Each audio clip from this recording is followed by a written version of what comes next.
Hello, welcome to Drugs Unwrapped with me, Rob. Today I am joined by Sarah, Hannah, and for the first time on the podcast, Shannon. Welcome, everybody. How is everybody doing? You all okay? Good. Excellent. Shannon, first time on the podcast. Excited? Yeah, I am excited. A bit nervous, but excited too. Yeah, you'd be absolutely fine. We'll go easy on you, I promise.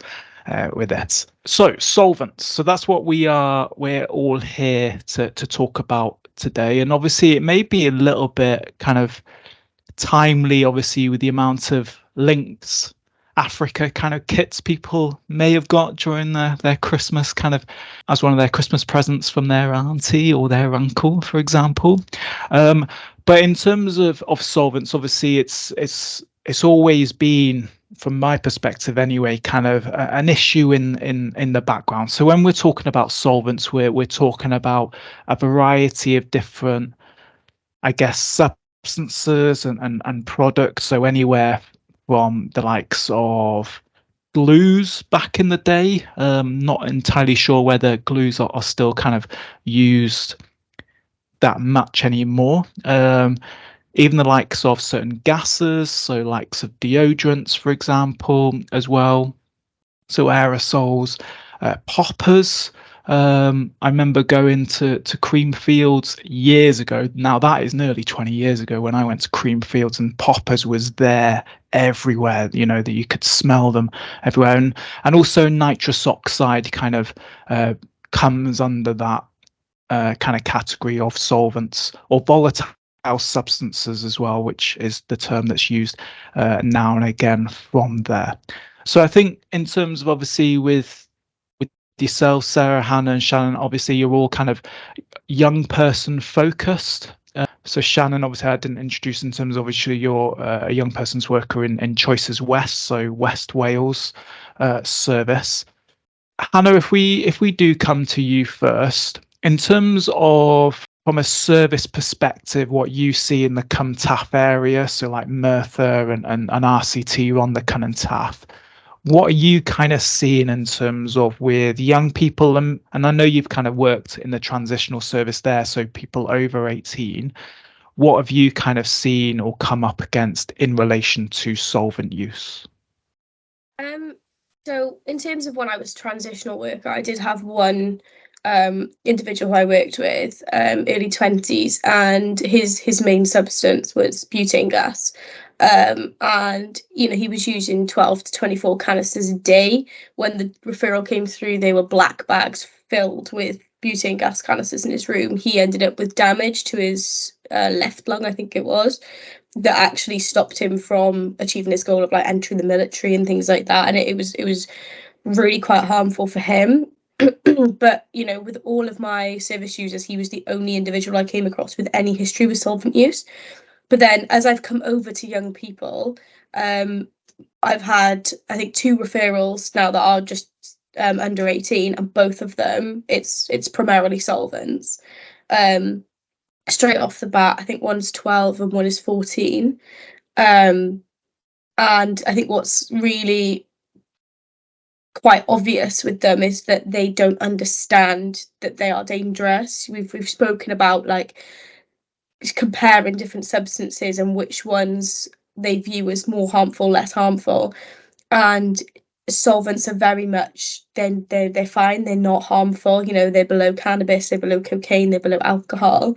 And that kind of awareness of the risks is that, you know, they're household items, and they're easily accessible, you know. So that's something that's become quite apparent. And the fact that, you know, when we talk about them being easily accessible, there's that kind of, they'll kind of go to any lengths to kind of use them. I've got one individual who's actually eating roll-on deodorant, apparently, for some kind of effect. Yeah, so, you know, I think with Well, they having it with their dinner or something, or I honestly don't know. It's a new referral. I've read the referral. Wow. I haven't met them yet, so I don't know the background of that. But yeah, there's part of their use is they've actually been like eating roll-on.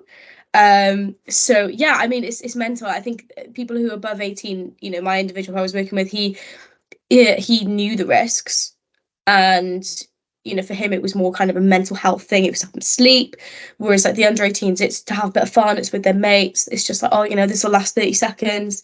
And I just think it's quite stark, really, the fact that they really don't know what they're getting themselves into. And Sarah, in terms of from your perspective, I know obviously you've managed services for a number of years. Are those kind of similar things that you've seen in terms of solvent use and young people accessing support for that within your service? Yeah, I think when we sort of consider solvent use within our service in Gwent, we're predominantly talking about aerosol use, or so via sort of lighter fluid or sort of deodorants. We don't really see much in terms of referrals for solvent use. Even NOS, we don't really get any referrals for NOS. We hear lots of young people talking about it, and often, you know, if we're doing an assessment, it'll come up as a sort of a secondary drug use on their assessment, but we don't get referrals specifically for young people using NOS. But what we have seen in Gwent is an increase in referrals for aerosol solvent use, particularly I'd say over the past sort of 6 months. So I remember when I was caseworking, I remember working with a young person, and we're talking probably about 9 or 10 years ago, who had a significant issue with solvent use. But you know, we haven't seen it that much for a number of years, but it seems to be on the increase, and I think for us is quite a concern. I was trying to pull off some data yesterday before doing this podcast, just to kind of see what the difference is. So I've just run Q2 data. So for 3 months, for Q2, we had 6 referrals last quarter, which doesn't sound like a lot, but when you're talking, we probably get 60 referrals on average a quarter. It's 10% of our referrals are solvents. And looking back on the same quarter last year, I think we had 2. The year before, we did not have any. So it is something that's starting to creep back up again. So yeah, we're just doing a bit of exploratory work around why that might be happening and what the reason for that might be. So yeah, doing quite a lot of work with the team at the moment, just to try and sort of get to the bottom of why it seems to be on the increase again. Shannon, I know we talked before with regards to, you know, prior to the recording, and you're relatively new in relation to working within this field. And I remember when we were chatting, you were saying that you were quite surprised in terms of, I can't remember specifically in terms of whether it was people accessing the services specific for solvent use, or in terms of how much kind of it was being discussed when you were with young people. But from your perspective, and obviously coming into this field, and kind of only working in this field for 2 or 3 months, was solvents not kind of really on your agenda when you were kind of entered the field? Did you kind of primarily think that you'd be dealing with people that were kind of using cannabis or cocaine? Was solvents kind of not really in your thought process? Yeah, definitely, like, wasn't something I thought that would come up. I don't know if it's just because of like the area I live and it's quite rural, and maybe I wasn't, you know, exposed to much of that growing up. But after working here and having more discussions with like friends and things, actually a lot of my friends when we were younger were doing aerosols like on a night out before we'd go out and things, and I just hadn't realized. And yeah, it was a surprise, like from shadowing appointments and things, the amount of young people that, like Sarah said, sometimes it's the secondary substance, but it was like in the mix of what they were using. It was a surprise. And like they're quite like inventive as well with what they like intake. So like things like eyelash glue was one of them, because it's like really small, and like maybe necessarily like if a parent was searching the room, you wouldn't really come across like, you know, something like as small as an eyelash glue. It's quite, you know, discreet. And also like, yeah, the fact that they're exposed to these substances all the time. like in the house, like, you know, everyone's got like deodorant, cleaning products. They're surrounded, like there's a young person that I've had experience working with who really struggles to go into things like just a general shop because they're for sale and they're cheap and they're really accessible. And it's that, like, I would never have thought of that coming into the job, that that's something that maybe we would have to consider offering for like harm reduction advice, with like not exposing themselves to the substance, being around friends and stuff. It's quite different with solvents. It's like going into something like a shop, you know. That's, yeah, something unexpected that came from the role, definitely.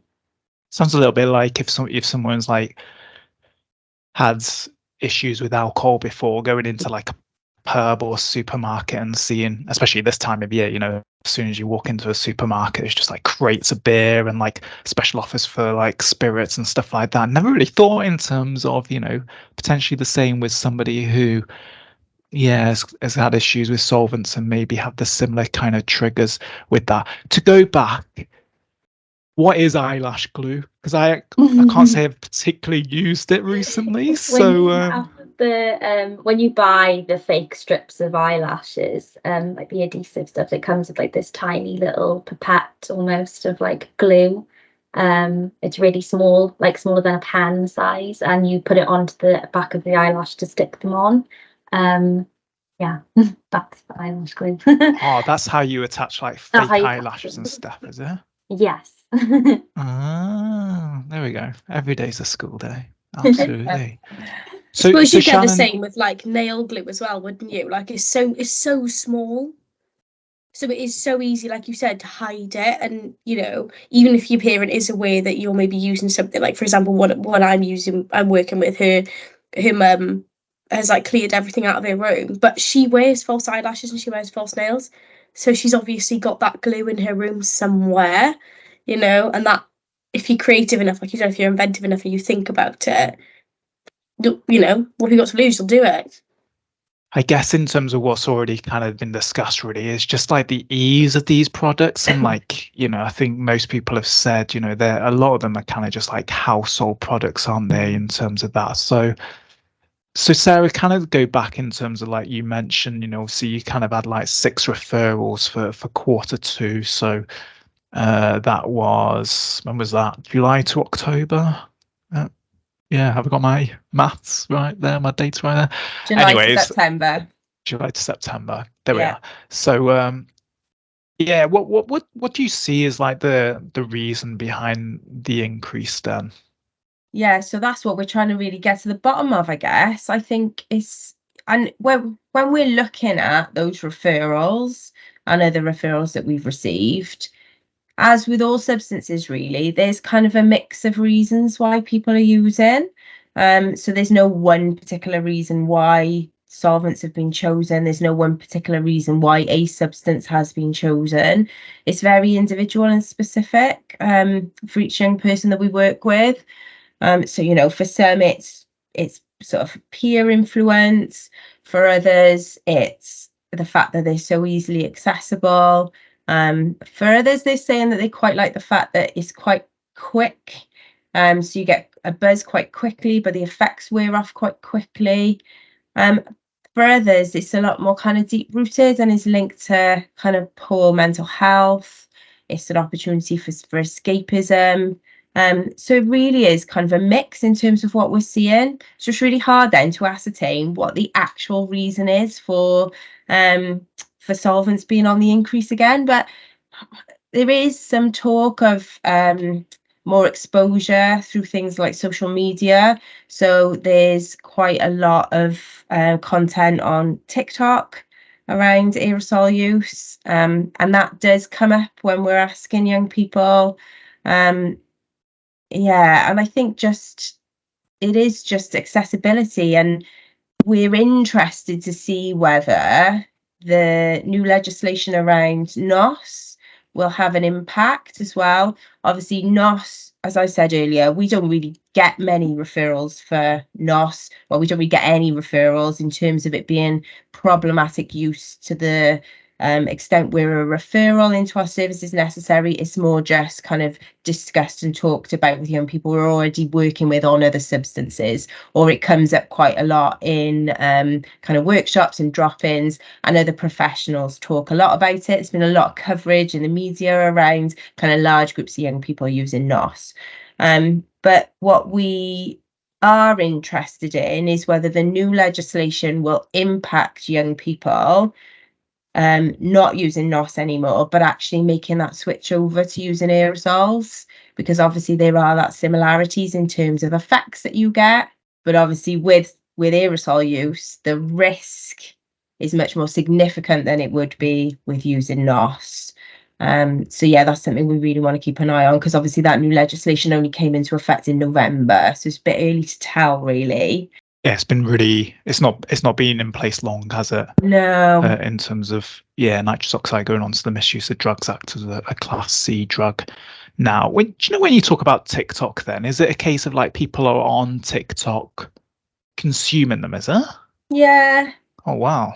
Yeah. What, advocating for their use to a degree? Yeah. No way. You get all sorts on TikTok, Rob.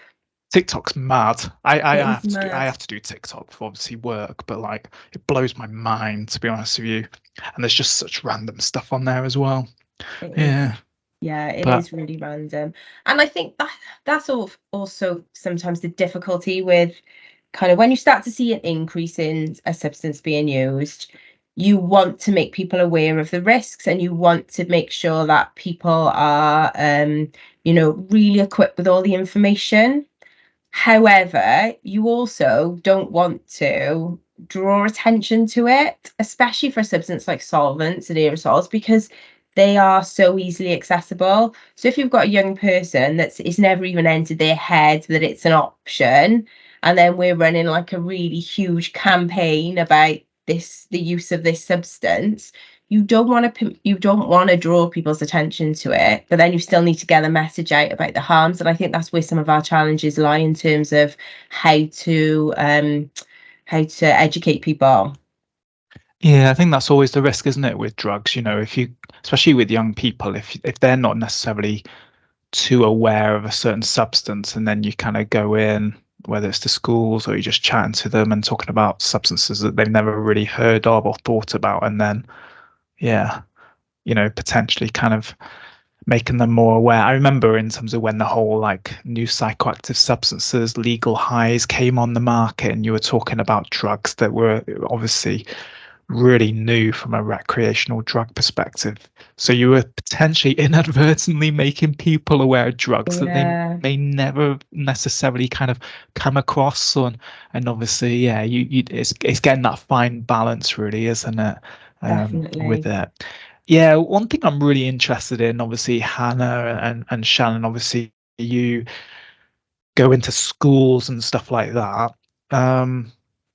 Shannon, if we come to you first, like when you go into schools, and I assume you talk about kind of solvents as well as kind of other substances and other kind of things relating to substance use, what do you see as the general kind of perspective among young people when you're talking about solvents? Is it kind of something similar to like what Hannah said, that maybe some see as more fun in terms of its use, or at the same time, do you kind of see there being a quite distinct lack of knowledge around solvent use among young people? What's the general perception that you get from those groups? Yeah, so recently we've been working with a group of Year 7s, and some of them asked us during our workshops, this was like generic workshops around like all drugs, and they were asking us like jokingly about like, oh, if I inhale Tipex, or if I like, what about Sharpies and that kind of thing. And they think it's funny. They think it's nothing because obviously it's just like, utensils or whatever. They don't think of it as having any harm. And a lot of the harmful solvents in those products have over years been diluted a bit, I think. So it's more just like from probably their brothers and sisters and things telling them about, getting high off Tipex. So they're definitely like aware of that sense that it can like have an effect on you, but not so much with the whole like deodorant aerosols side of it. I think they just think it's kind of funny. And then the older groups, then I'd say like even just like 13, 14-year-olds, we've worked with quite a lot of them who have been taking the aerosols more like in a dependent side of things rather than recreationally. And I think it's because of, like we said, like a lot of them experiencing really low mood, depression, that kind of thing. And they seem a bit more aware that they are really dangerous. But it's almost like they still speak about it quite flippantly. And I think it might be because obviously of the legality of it, like they can access it. I know like things like hairspray, you're not supposed to be able to sell them to quite like to young individuals in shops and things. But I think because they feel like they can access it easily and it's affordable, it seems like it's almost like a free pass for it being okay to use, which is quite tricky, you know, because it's like it makes sense that they're using other substances that perhaps cost a lot of money. So then they're accessing this affordable substance that will give them a quick buzz. They don't have much of a come down off it. It's like you go over the effects quite quickly. And I think that that's like the appeal. They think it's like a couple second buzz and then they don't see any repercussions for it necessarily until it's something quite severe. So trying to communicate that with young people is quite challenging, I would say. That it's almost like a roulette. You don't know what you're going to get. You know, it could be fatal, but they can do it repeatedly and see little effect to what they're doing. Yeah. Do you see something similar in terms of like cannabis with like young people? You know, when you go and talk about cannabis with young people, obviously there's been a massive shift, I would say, in the last five years or so. And I remember when I was a young person's worker, the amount of like young people that I worked with who thought cannabis, you know, was great, you know, it cured cancer and all of this jazz, you know. But do you see something similar then in terms of when you talk about cannabis in that the harm aspect, and it's more kind of, it is less, but it's more like a fun kind of jovial kind of behavior? Yeah, I would say the aerosols seem like a more fun, spontaneous, I can't say the word, like, you know, just for the sake of it kind of thing to use. And there's only a couple that are really dependent on them compared to the cannabis. And I think young people are a bit more clued up now about cannabis being actually quite addictive, because for years it was like it's not addictive, you could stop whenever you wanted. And they definitely feel like there's not as many like risks associated with cannabis opposed to aerosols. But you know, cannabis, it's like the effects make you like feel slow. It affects your body in a different way. Whereas aerosols, like I said, it's a quick turnaround with like you get a quick buzz of like adrenaline and then you're done. And it's not going to affect you. You're not going to like have the smell on you like you do with cannabis. People aren't going to necessarily know. Like if you spray deodorant versus you having a joint, you're going to be able to tell that someone's smoked. And I think that that's like some of the appeal as well to aerosols, is there isn't that like effects to it. But I definitely think that young people are more aware maybe now that cannabis is more like addictive and there are more negative sides to it. But I would say it's more cannabis versus alcohol. A lot of young people now that I've worked with realize that alcohol is really bad and they don't want to engage so much with alcohol. They'd rather stop the alcohol use and just smoke instead. Yeah, like a lot. I was surprised. I thought like when you're younger, like obviously you have a drink on the weekend and stuff, but I thought that alcohol would still be a bit of an issue with young people, and it is. But I would say cannabis, they'd rather give up the alcohol before cannabis. Whatever floats their boat, innit? Yeah. In terms of that. Yeah, absolutely. Hannah, in terms of, do you see something similar? I think it's largely the same. You know, for them, I think it's that fast acting element. It's very much, well, it wears off fast, so it's not dangerous. You know, it's in deodorant can, so it's not dangerous. I think it's very much the same. I think I worry sometimes when we go into schools, like what if these people aren't aware of these substances? Am I just introducing them to it? But I always sort of test, you know, right, throw some substances at me, what do you know? And then, you know, if they don't mention something, we don't talk about it. But, you know, NOS or, you know, glue or whatever is always brought up. And I think, you sort of say like, oh, have you seen those little silver canisters on the floor? Everyone's seen them. And I think even me, I was really sheltered growing up, but I remember being in like a maths class when I was 12 and everyone's making jokes about sniffing glue, and everyone's there sniffing a Pritt stick, not realizing it's not actually doing anything. But the jokes were there. So I think, it's very similar, like, maybe it's come up in series, or, it's come up with like an older sibling. I think I've seen loads of TV programs that kind of mention it, and like, I know they're obviously like 15s, but 12-year-olds are watching them. So I think people become aware of it. But yeah, I don't know. I think it's very similar in the sense that they see. I think they see cannabis as worse, and they definitely see solvents as kind of safer. But I don't know if it's directly to do with legality, because what I've noticed is they don't then see like, oh, alcohol is fine because it's legal. So I think it may be that like it's fast acting part of it. And I think as well, like when you think about, I don't know, going to a party and there's helium balloons and you inhale the helium balloon and your voice goes squeaky, and like that's sort of normalized. Your parents don't tell you off, parents don't say that's dangerous. They laugh at you and go, oh, stop that now, so maybe they think it's the same level of risk as inhaling a helium balloon, because NOS is balloons and this, that and the other. So I don't know, I think I can't quite put my finger on where it is. I think it's the fast acting part. But yeah, because like I said, like the alcohol's legal. Yeah, I'm seeing a lot of young people, sort of what you were saying, Shannon, being like, oh, well, alcohol's actually dangerous, I don't want to involve myself with that. But yeah, it's a hard one. It's definitely a hard one. I think the older people I've worked with, so the 18 to 25s, they're aware. But I think for them, a lot of them have worked with services before, so that I think they're aware through service. I think realistically, in your day-to-day life, you don't come across a lot of information or literature that says these things are actually quite harmful, except for solvent abuse can kill instantly. But we've all seen that sign. Young people are seeing that sign. I don't think they know what that means, because they're doing it anyway. Plus, I think when you think about the fact that, we talk about the harms of it, but, you don't actually know it's a harm till it happens to you. And I don't even think it's if it happens to a friend, because I've got I've got a service user who's using, he was using THC vapes, and he ended up in a coma, and his friends are still using it. Hasn't like applied to them that they at the same risk that he was. I think unless it happens to you, and I think the more you do it and there's not a harm resulting from it, the more you get that feeling that you're invincible and that nothing's going to kill you, and you're like, well, it can't be dangerous because I'm fine. Yeah. I think for my service user, it wasn't like the older one. I think it wasn't until he got actual damage to his lungs that he was like, I can't do this anymore. Before it was too late at that point, really.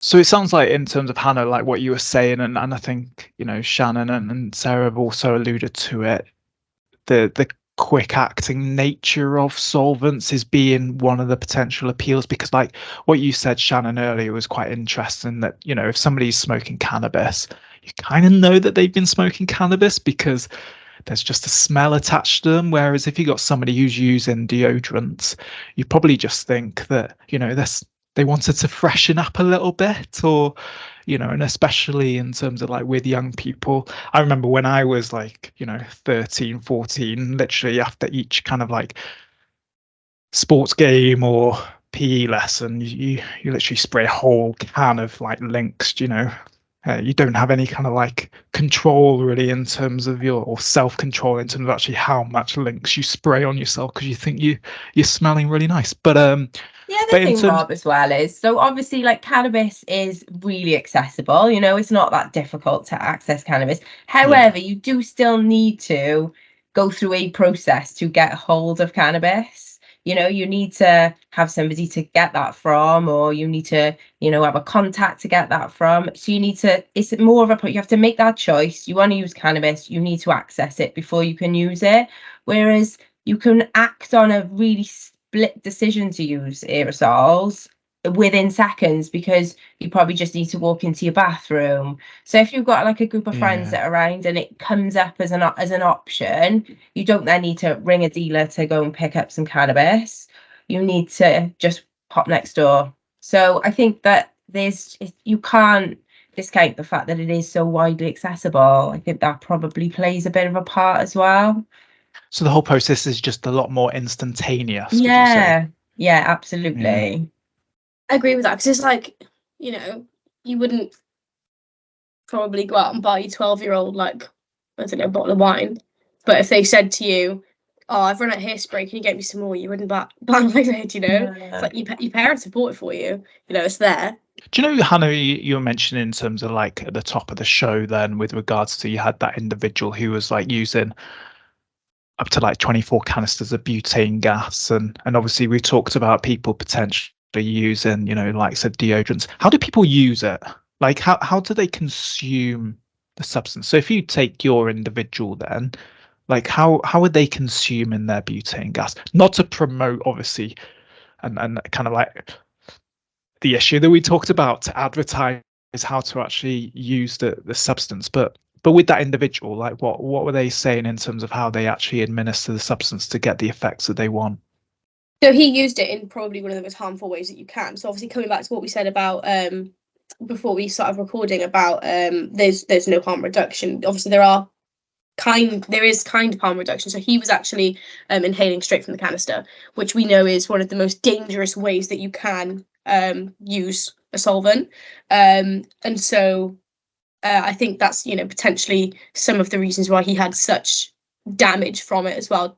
The method combined with how much he was using. And, you know, I think even though he was aware of the risks of the substance itself, he wasn't aware of the risks of inhaling straight from the canister. So that pressurized environment that's usually cold. Like I think one of the first things I mentioned to people in schools when we're talking about solvents is like, oh, if you spray your deodorant too close to your skin, how does it feel? And they say, oh, it's like a cold burn. And they realize that it's like, they start to realize it's that freezing point. And so that's heightened when it comes from the canister. And so he wasn't aware that actually the risks of doing that was, you know, that kind of like, you're at risk of like frostbite of your internal organs essentially, aren't you? So yeah, I think he wasn't aware of that element. And I think that frightened him quite a bit, but he didn't know any other way to use it. So he was like, in layman's term then, spraying the gas straight down his throat, so to speak, was it? Crikey. Okay. So Pretty from much. a harm reduction perspective then, in terms of that situation, what would we say? Well, I mean, there's other methods, isn't there? I mean, when you think about things like NOS and stuff, there's like balloons, but then you're at risk of, you know, with a balloon, you're at risk of like, well, accidentally inhaling it and choking on it. I know somebody who was just blowing up a balloon who did that, you know, just for a party, just then accidentally inhaled it and had to go to A&E because he had a bit of balloon stuck in his throat, you know. So there's just like, I don't know how you can actually take it safely. I just think there's more like there's dangerous and then there's like more dangerous, if that makes sense. I think it's all kind of a risky way of doing it. You know, some people will use like a medical mask, but then that's dangerous in itself because the level of oxygen is that you're more at risk of hypoxia, so oxygen starvation. I mean, it just makes me think of like Little Shop of Horrors when the dentist like dies from that oxygen mask, the medical mask with the laughing gas in it. It's an image that will always stay with me from when I was younger. But yeah, and like sticking a bag over your head, people do that as well. And obviously just sticking a bag over your head in general is dangerous. You're at risk of suffocation. I don't think there's any like safe way of doing it. Everything's pretty dangerous. It's just that they all have different risks and different number of risks, I suppose. I remember I worked with a lad, it's going back years ago, who used to put petrol onto like an old bit of like an old rag, kind of like towel, and then basically he'd get that kind of that rag and absolutely soaked in petrol and basically put it to his nose and mouth and inhale. I think that's he was what a smoker most as well. do. Yeah, it's to cover the cover the aerosol can with some sort of material to avoid spraying it directly into the into your mouth. So that's what a lot of people do. But obviously, with all of these solvents, with aerosols specifically, there is that high level risk of death, which is why we have to be really clear around that messaging when we're working with young people or working with anybody that's using it. But then we would just incorporate in those discussions elements of harm reduction as well. So like Hannah said, everyone's probably got their own specific way of doing it and those different associated levels of risk. So you would tailor that and make that really needs led to that individual. So you go straight in with a message around the high risk of death because of sudden sniffing death syndrome, and then you would look at their individual circumstances and then incorporate those harm reduction messages. So for example, if they're using alone, that's a massive risk. So you would be wanting to have discussions around making sure that if they are using, that they're around people and that if anything went wrong, there would be somebody around that could call for support. You want to be saying things like making sure they're not spraying directly into their mouth. You want to be looking at what they are actually using. Is it flammable, like you just said then, Rob, about that person that you worked with that was using petrol? Obviously petrol's highly flammable, so not to smoke around that. So yeah, it's just about finding out as much information as around the environment that they're using in, and then filtering in relevant harm reduction information around that, but ultimately always sticking to that key message of that high risk of death with use, which we don't see with all substances that we work with. So that's what makes it sort of a slightly different substance to work with, really, for us. I was just going to say, like, I think, going off the back of what you've said about, like sudden sniffing death syndrome and things like that is, it's almost like it's roulette. So like with other substances, like you were saying, it's almost like a continuation. So if you keep using it, it's going to deteriorate your mental health and your physical health more and more and more. Whereas like, I always sort of compare it to like Russian roulette. Like, okay, if somebody put you in that situation, would you engage? If you had a choice, would you play the game knowing there's like a 1 in how many chance that it might be you? I'm like, well, no. And it's like, well, it's very much the same thing with solvents. Like, okay, I don't know anybody who has actually died as a result, but the possibility is there. I do know people who've had seizures who could have like choked on their own vomit in that seizure. I think the statistics say, don't they? It's never the actual substance. It's not the toxicity of the substance that kills you, really. It's secondary effects like having seizures or the way it affects your adrenaline, which is sudden sniffing death syndrome, isn't it? Where you could have a fright, you could have a heart attack because your adrenaline spiked. But yeah, it's that roulette element. You don't want to be the one unlucky person it happens to. But I think the invincibility that you feel when you're young is like, it won't be me. That's not actually happened to anybody. All the death statistics are actually quite low. It's like, but there's still a chance, and there's nothing you can do to prevent the chance. Cannabis, you can take tolerance breaks. Alcohol, you can just do it on the weekend. Whereas like, I think that's the risk in it, is that we say, okay, there is harm reduction, don't do it alone, so if something goes wrong you can call somebody. But realistically, there's nothing you can do to prevent it from going wrong. It is chance, it's roulette, and that's the scary thing about it. Definitely. And like you said, like that's a really good way of explaining it to young people, is that concept of Russian roulette. And it could be it could be the first time you use, or it could be the 1000th time you use. That risk level is still exactly the same, and that's what makes it really different to other substances. So yeah, and it's really hard to get that message across sometimes. And I think what we see, we were talking about this earlier, but what we tend to see is a bit of a spectrum. So you'll have young people that might have used it quite experimentally. And when you give that messaging, they are quite shocked, and they're actually like, oh, I didn't realise that, and are quite happy to kind of leave it there. Then we have other young people then that are very much in that mindset of, well, I'm invincible, it's not going to happen to me. And then we have the other end of the spectrum then as well, which we have had a few cases where we've seen young people using really significantly high levels. So we work with, we were like an integrated service with a CAM service, and they had a young person on their caseload that was using flat out, like constantly throughout the day, was very, very clear on the message around the risk of death, and actually indicated that that was a positive element of using the substance for them.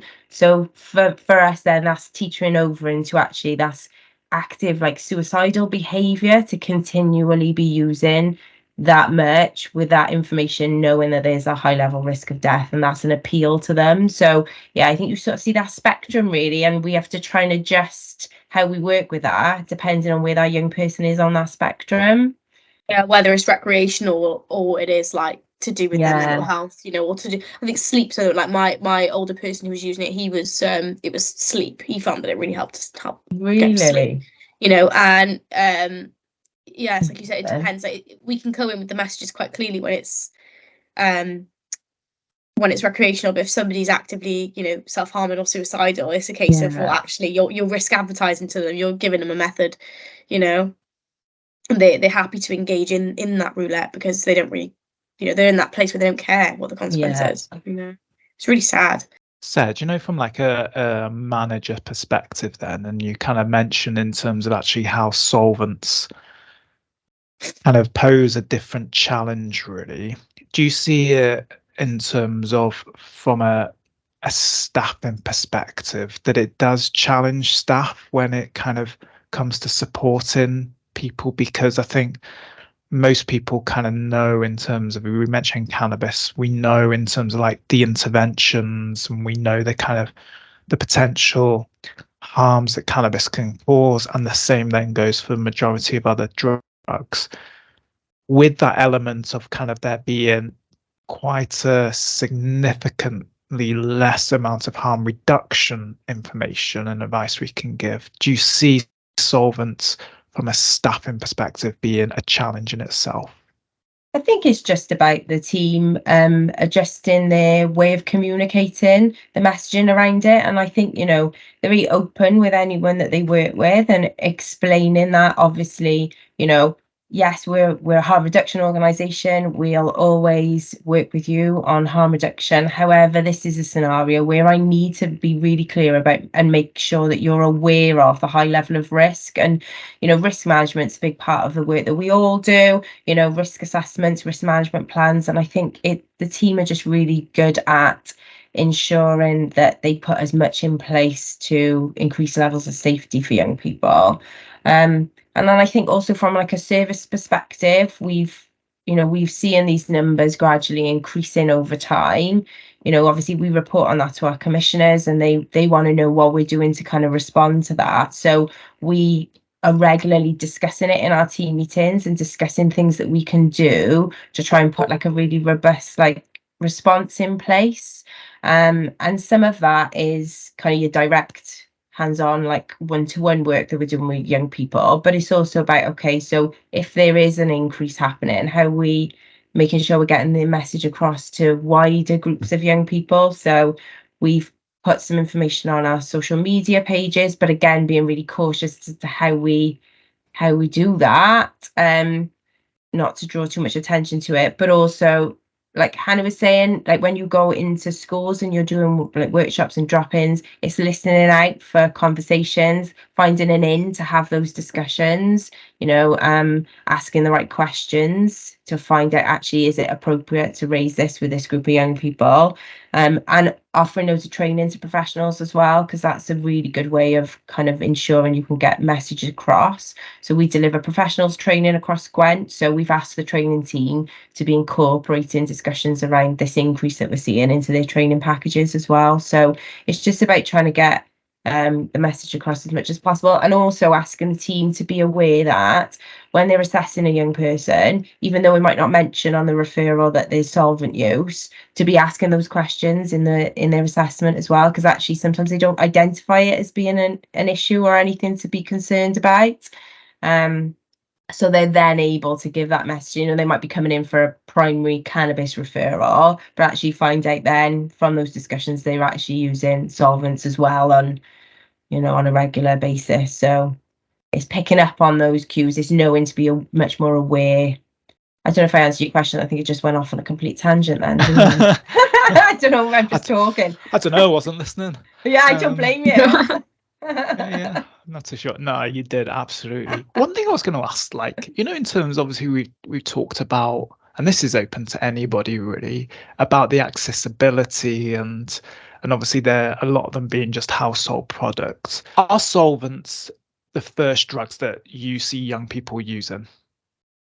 Are young people using solvents before they use alcohol? Are they using them before they use cannabis, from your experience? Or are people potentially experimenting with solvents once they've had experience of other drugs? It's a mix, I think. Again, like with everything, I was chatting to caseworkers about it the other day, and one young person used solvents the other day because they couldn't get hold of any cannabis.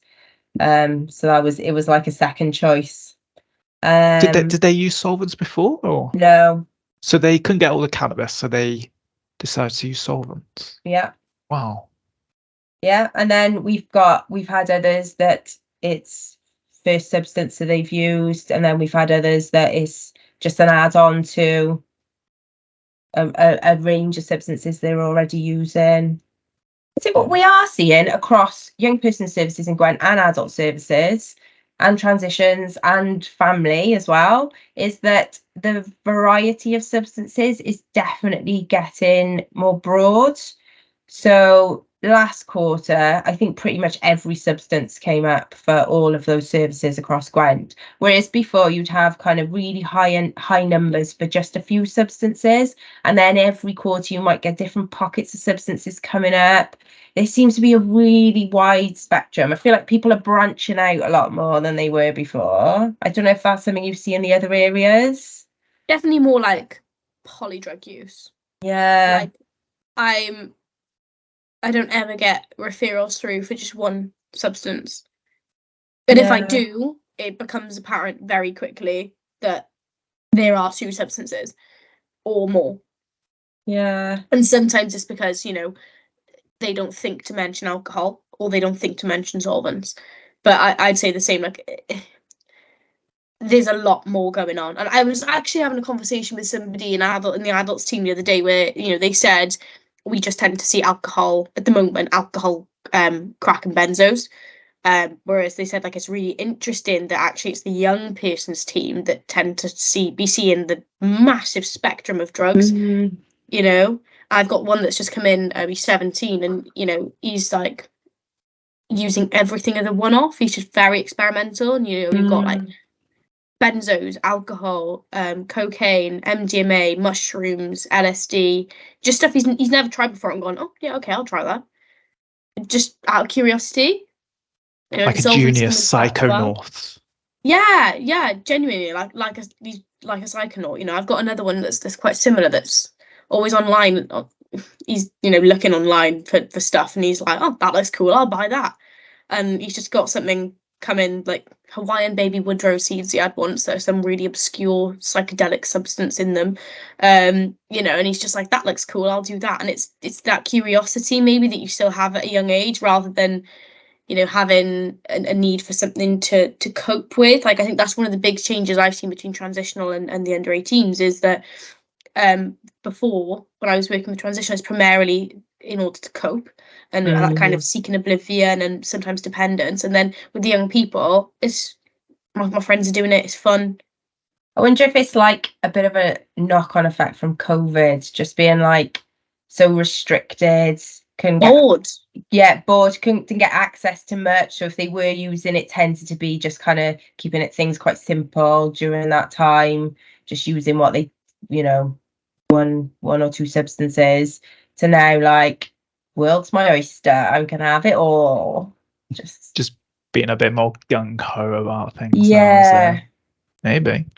So to wrap up, guys, very, very briefly and very quickly, I wanted to ask you all a question, really, in terms of where you see solvents in relation to its harm compared to other drugs. So from what you know, and this is your perception, so there's no right or wrong answer really, but from what you know and your experience and what you've come up against, whether it's supporting people directly or whether, like we mentioned, kind of doing those educational sessions, in groups and in schools, where do you see solvents fit in a kind of like continuum of harm? Do you see it as potentially more harmful than cannabis, but less so than, say, ketamine or cocaine?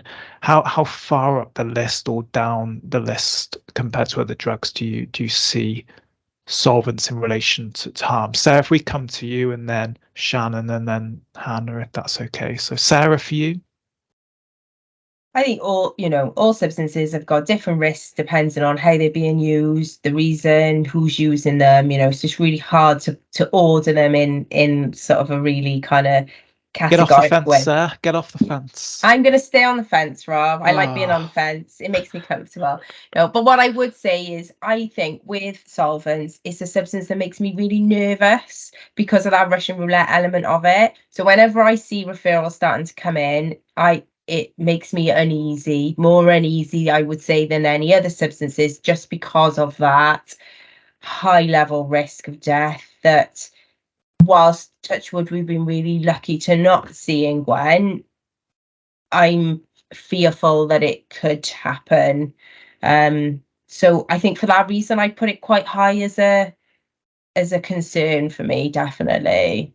Yeah, I definitely agree with what Sarah has said. I feel that like there is that increase of anxiety around when you know someone's using the solvents, because you just don't know. Like there is that uncertainty of it can literally just be the first use. It could be like the 100th use, like you said. Like you just don't know.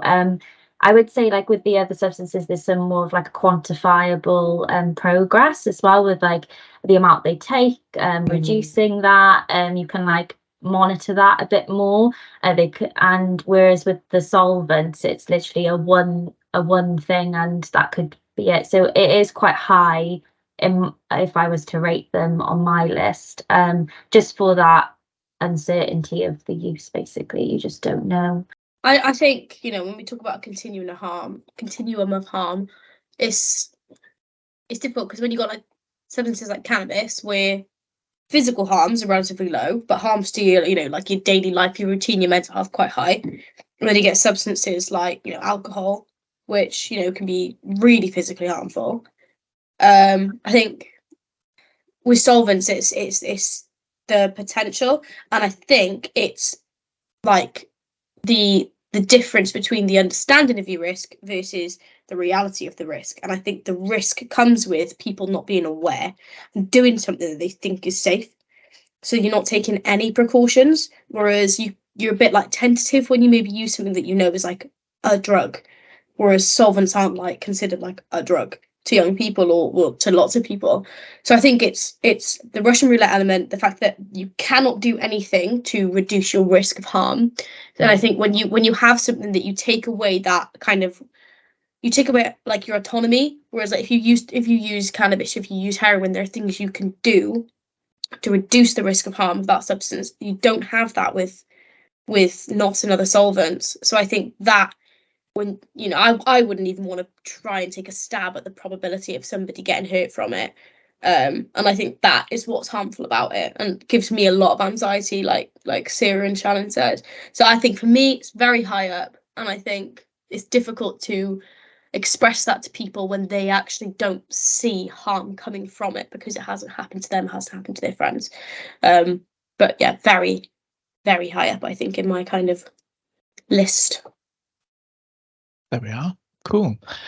Thank you, Shannon. Thank you, Hannah. Thank you, Sarah. As we're recording this before Christmas, I hope you all have a lovely Christmas and New Year. Until next time, we will see you all soon. Bye-bye.